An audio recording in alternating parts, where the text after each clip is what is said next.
friends. I'm Dr. David Litwa, and this is the Secret Book of John series. We are well into the thick of it. Today, we are going to be looking at how Adam receives the light power. In the previous chapter, we left Adam totally limp and paralyzed. When the 7 planetary authorities created Adam, they shared with him their lower soul and the powers of their lower soul, so that Adam became a living soul, according to 1 Corinthians 15:45. But surprisingly, it was more like a dead soul, because Adam was unable to rise. And we see this repeatedly in variations in Gnostic mythology. The archons, or the rulers who make Adam, can't really make him alive. They imitate the projection of the human upon the waters, but they cannot make him human. It is only with the reception of the mother's light power that Adam becomes human and alive. The mother wanted to take the power which she had given the ruler, Yaldabaoth, by innocent conveyance. She implored the Father, rich in mercy, along with the 5 lights. He sent them to the first ruler, namely the self-born and the 4 lights, in the shape of angels. Salvation, simply put, is not the redemption of our individual souls, as if we as individuals were of ultimate concern. No, it is the unity of all of us that comprises the mother's power. Salvation is the retrieval of our mother's power. Interestingly, in this retelling, Yaldabaoth does not steal the power or take it. The mother had given it to him by innocent conveyance. Now, you'll recall that in a previous lesson we talked about this word prunikon. Here, prunikon does appear, and I'm translating it as conveyance. Vissa and Waldstein, in their translation, understand it as sexual desire, and others have taken it to be lewdness. But Anne Pasquier has shown that in ancient dictionaries, prunicus designated a porter who conveyed goods outside the market for a wage. Porters were associated with youth, haste, and impetuosity, to be sure, but the primary meaning of the word was taken from its supposedly etymological origin, namely profero, which means to bring forward. Now, there is a gap in the text between prunikon and the next word. Assuming that the text is accurately repaired and that the relationship between the words is one of subject and adjective, prunikon is described as innocent. And this would also imply that prunikon, as it is used here, doesn't indicate a moral shortcoming.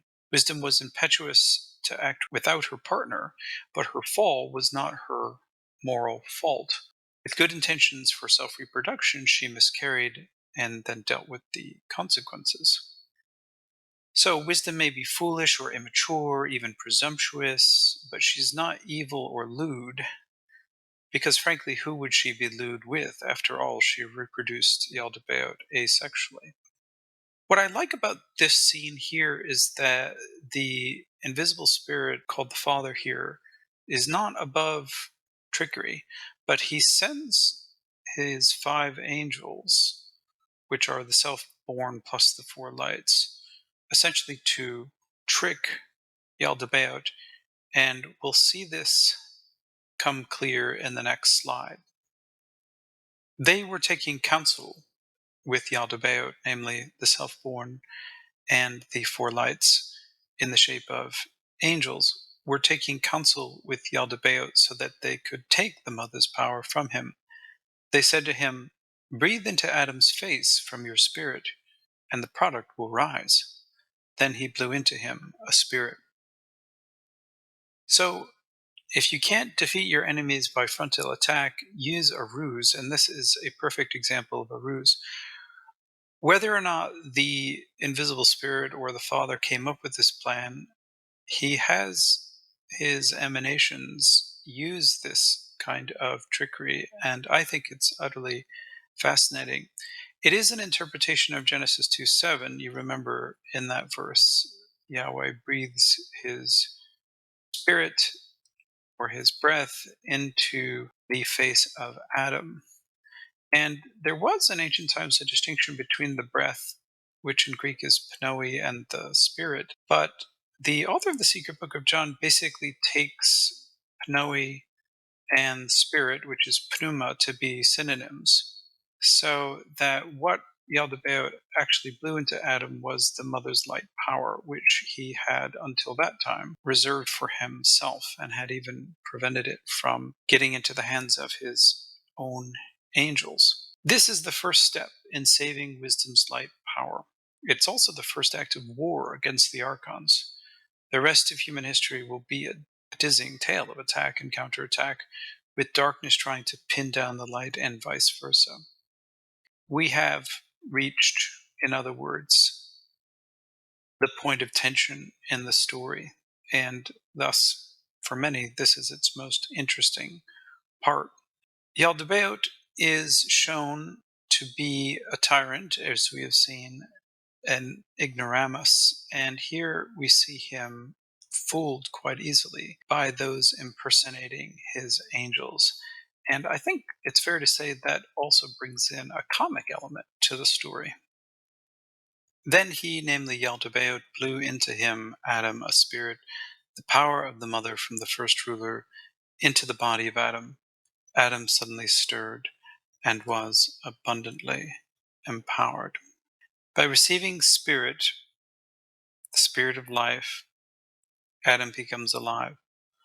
The powers of the soul that he had received from the seven authorities weren't enough to make him alive. And when Adam becomes alive, he also becomes wise and intelligent, because the power of the mother, the light power, is itself the immaterial force of intelligence.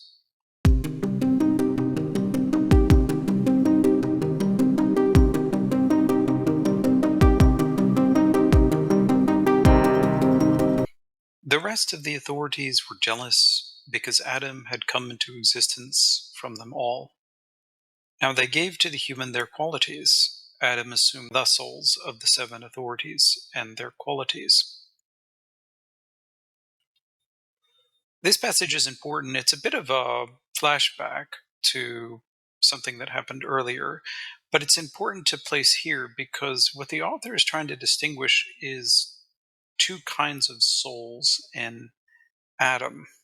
He gets his lower soul from the seven authorities, and that's why astrology works, because the planetary powers do have an influence from creation on the lower soul of Adam. But the upper soul consists of the light power. And it's only the light power that makes Adam human. It's only the light power that makes him alive and intelligent. And when the rest of the authorities see this intelligence, or rather they see him more intelligent than they are, they then become jealous. Remember, they are beings of soul. They assume that from their perspective, it's they who have made him alive. And they don't see the light power. They don't understand it. They've never come into contact with it. So they don't understand that it's the light power that is enabling Adam to be more intelligent than they are. So they can't quite explain his intelligence, but just like Yaldabaoth, who is a jealous god, these lower authorities are also jealous of humanity, their creation. His thought was empowered more than those who had built him, including the primary ruler. They knew that he was stripped of evil, since he was wiser than them by far, and because he came into the light, they took him. They brought him below to the dregs of all matter. Now you'll remember that in Genesis 3:10, Adam discovers that he is naked.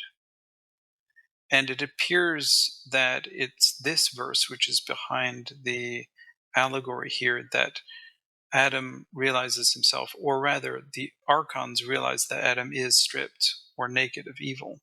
This is an ironic reversal because in Genesis 3:10, Adam only realizes his nakedness after he sins, after he comes into evil and knows evil. His power and wisdom is symbolized by his coming into the light, and that is the indication of his wisdom. And as a kind of counterattack or countermeasure, their only resort is to give this animate Adam, to bring him down into the dregs of all matter. Because you remember that the archons at this point have not created the physical or material body of Adam, they've only created his soul body. And his soul body sort of looks like what a material body would look like. But it's not made of atoms, it's not made of the four elements. Here, finally, as a measure to suppress the light, as a measure to dampen and darken the light, they bring Adam into matter, and thus humanity as we know it on earth comes into being.